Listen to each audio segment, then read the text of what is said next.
everyone, it's Jackie Williams, and in this video I want to share with you some gift ideas using your Stampin' Up! Products that you may already have.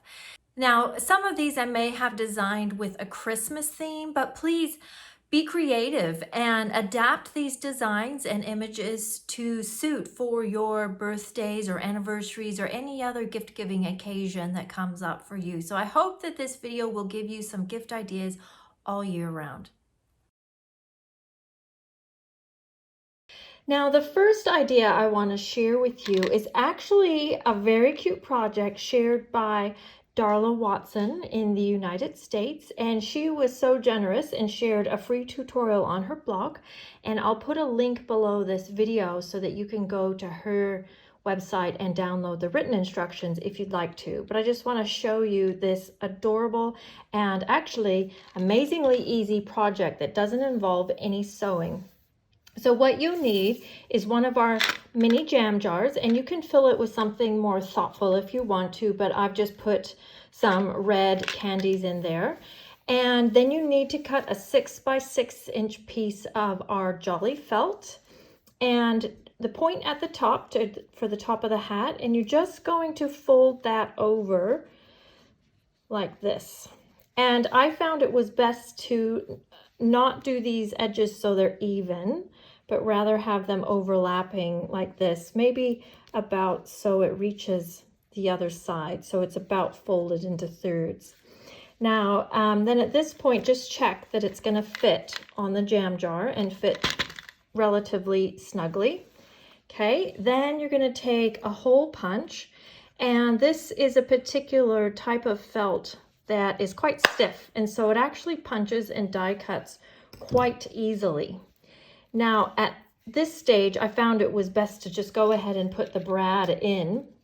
And what I've done is I've cut a snowflake, and I tried a few different snowflakes, and I found the one that worked best was from the Giving Gifts dies, which has these really cute tags and little scenes in it. But there is a little snowflake die in there, and that one seemed to cut the easiest. So actually, I think I'll grab a white one, and I'll use a small brad for this, but you could certainly use the larger square one if you wanted. And go ahead and pierce that through the middle of the snowflake, or close to the middle. I don't think mine's not quite in the middle. And that is going to hold your hat in place. Isn't that cute? And so your little snowflake there is off to the side.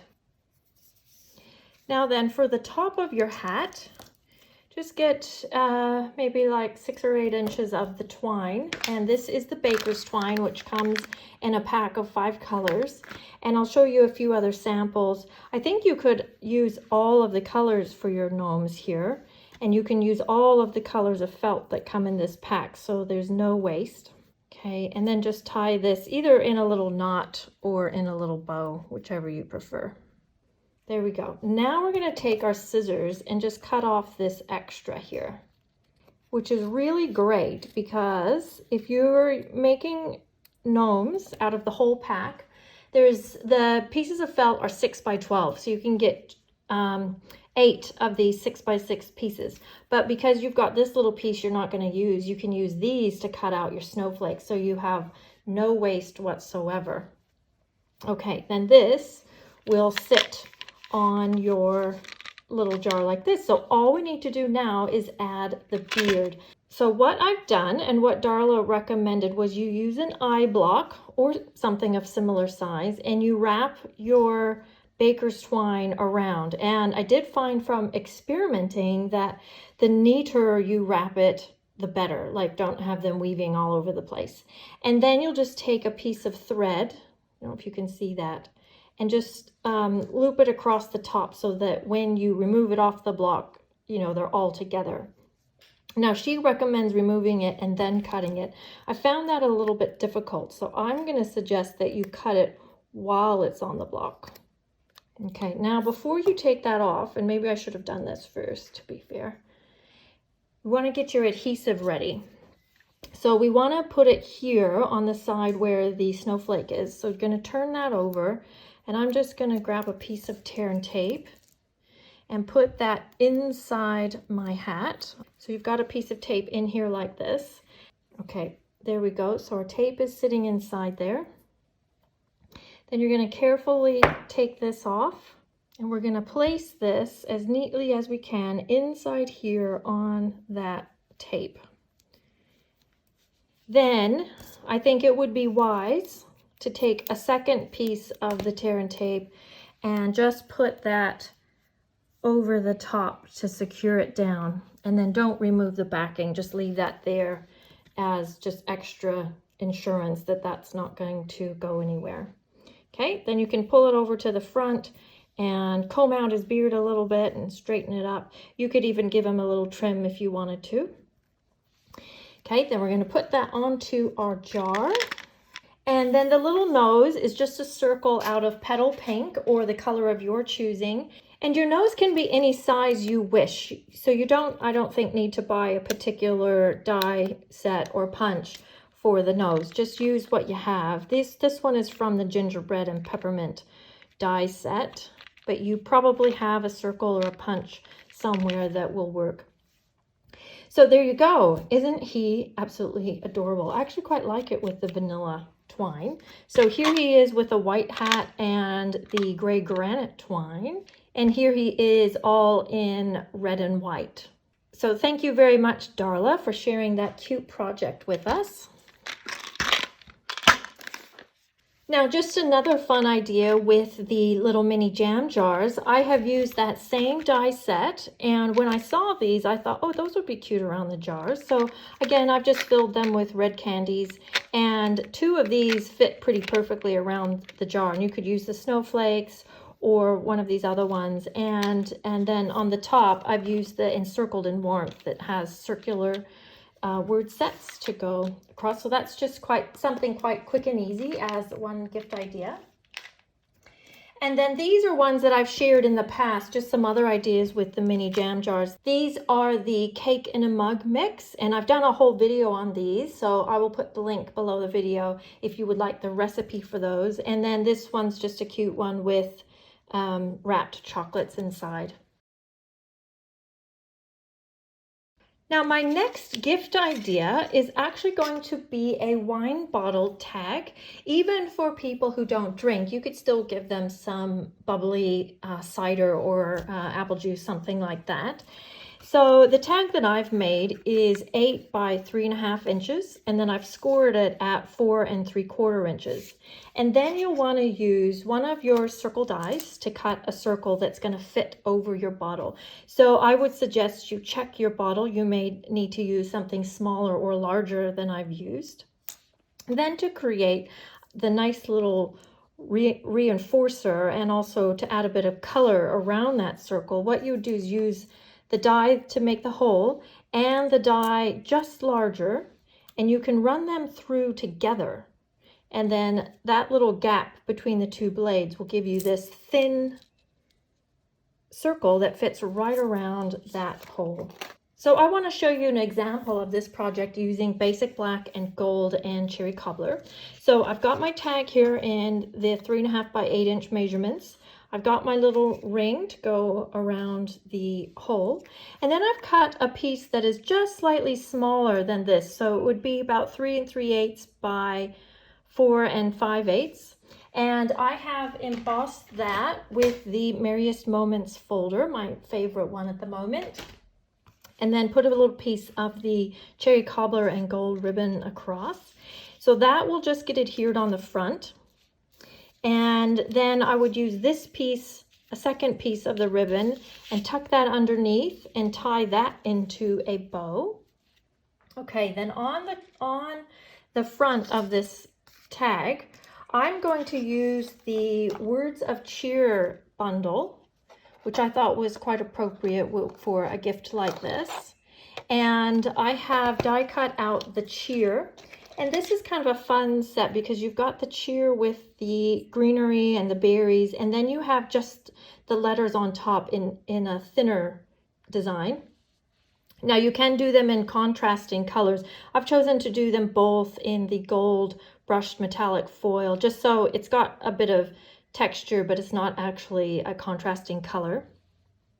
Okay, then that can go along the side here. And then we would just use the little flowers and the leaves to embellish, and I'll show you the finished one. But first, I just wanted to point out one thing that I thought as I was using it was really great about this die set is the flowers, 3 flowers all in one die, the smaller flowers, same thing, and then same thing with the leaves. You get 3 pairs, so you get 6 leaves just in one pass, and they're not tiny dies, so just a bit easier to handle and keep track of. And then once I've got it all embellished, it's quite beautiful with the gold and the black. I'm actually going to put a little card matching on the back of this. So it's actually I'm going to put adhesive on the front of that card and adhere it to the back. So I'll show you the finished one here. So this is my finished sample. This one was with real red rather than cherry cobbler, and I love the gray leaves. And when you lift this up, you can see how that white card is just stuck here on the back. It's quite a simple design, but then you can have something pretty for presentation, but inside you can then write something or say Merry Christmas from your family. So I hope that's useful to you, and you can adapt that to the colors of the bottle that you are gifting. My third gift idea I want to show you is using the craft gift boxes. So one of the cool things about these is, as you can see, it already has the adhesive included with the box. The first thing you want to do is go ahead and crease all of those score lines so your box will adhere together much easier. Okay, then after you've creased those lines, I think the first thing you want to do is on the portion that's the lid, remove these adhesive backings. And those are going to adhere inside these little tabs along the side. And then you're going to do the same thing with the bottom of the box. And then these middle tabs, I've decided, I'm not sure it matters a whole lot, but I think that it fits a little bit better if they actually adhere to the bottom of the box. Okay, so then this score line is actually going to go backwards. So then you've got your lid portion and your bottom portion with the 4 walls, and then this top bit slots over top. So that's how these boxes go together. Nice and easy and quick for your Christmas packaging if you do home baked goods or have something very small like, you know, some socks or something, or a silk scarf that would fit very nicely in this. I also wanted to point out that if you bought or have on your wish list the new Eden's Garden dies that are an early release of the next catalog, this larger wreath here that I've cut out in black actually fits quite nicely around that. So that changes the shape quite a bit. But if you want to make it, if you want to embellish that up, then that fits really well. I'm going to finish this, I think, and make something pretty with this one.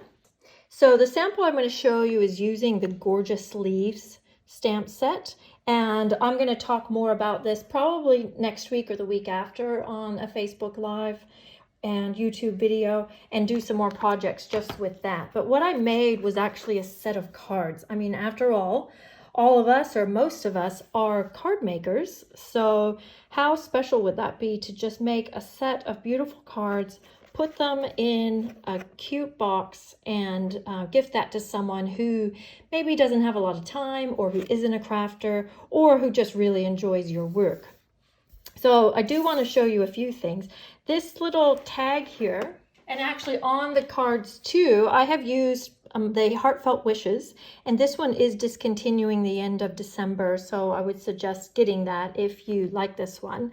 There is a stamp here that says to you and yours, but I just want to show you how if you just want part of the words, like the to you just use your markers, your Stampin' Write markers. Don't use your blends. It's got to be the water-based Stampin' Write markers, the round ones. So you're just going to ink up the part that you want, and then just stamp that. and you just get that portion that you wanted. So that's what I've done here on this tag. Then I'm just going to slide this off. You'll also note that I stamped the box. So I've used this little stamp here in the Gorgeous Leaves set. And you'll want to, if you want to stamp your box, you'll want to do that before you put it together. And then inside, I've just got a set of 4 beautiful cards. They're pretty much all the same. And it's a little bit of a sneak peek. Do you like this Hive 3D folder that will be coming in the next mini catalog? And I've also done the same thing here. The stamp actually says "and heartfelt wishes," so I just inked up the heartfelt wishes, so you just get the part of the image that you want. And note that this box actually fits our envelopes and cards perfectly. So I'm filming this in New Zealand, where our envelopes are just a little bit larger than letter sized. So this box will work for you no matter what size of envelope you have and your cards. In this case, I didn't want to cover the window on the box because I wanted the front of those cards to peek through as part of the look of the outside of the box. So I also have Christmas ornaments as an idea for Christmas gifts or even a Christmas activity with people. And these just use your strips of designer series paper. Now I have done a complete video showing you how to make these, and it's like so super easy, but I will put the link below this video. I also have these altered candles that I have done as a gift idea with gilded gold leafing and gemstones and a tag and our beautiful bees. And I've also done a video on how to do these, which I will put a link below this video if you would be interested in watching that. This one is really fun, and you can personalize it to the person that you are gifting it to with the appropriate gemstones. Another gift idea that you can make is just a little mini album. So it's just a really simple book that's only made with paper, so you don't need extra supplies, and you can then put in photos and write out some memories and some special messages for someone. This is particularly nice for someone who you haven't seen for a while, which the last few years, that would be probably most of us have family that we haven't seen for too long. Now this one, I do have a written tutorial, so I will put a link below this video if you would like to see if you want to purchase that tutorial. Now my next gift idea is my personal favorite because I use notebooks every day, and I love having one where when I close it up, it's something personal or special or a nice message. So, and one idea is just to alter a notebook. So all you would do is get your notebook, and it doesn't need to be an expensive one, just from the dollar store is probably perfectly fine. Spiral bound is nice, just from someone who uses notebooks a lot. They're preferable. And then you would just measure the front of your book, cut your cardstock to fit, and then just embellish, just like you would a greeting card, but maybe it probably would be a bit larger, but it would just be exactly the same sort of concepts. So these are just some examples of ways you can embellish the front of a notebook. So I hope some of these suggestions will be useful for you, not only for this Christmas season, but next Christmas season and throughout the year when you want to give a gift to someone you care about or for a birthday. Thank you so much for joining me. Please hit the like button, share this video, leave me a comment. All of those really help me out, and I'll see you next time. Bye-bye.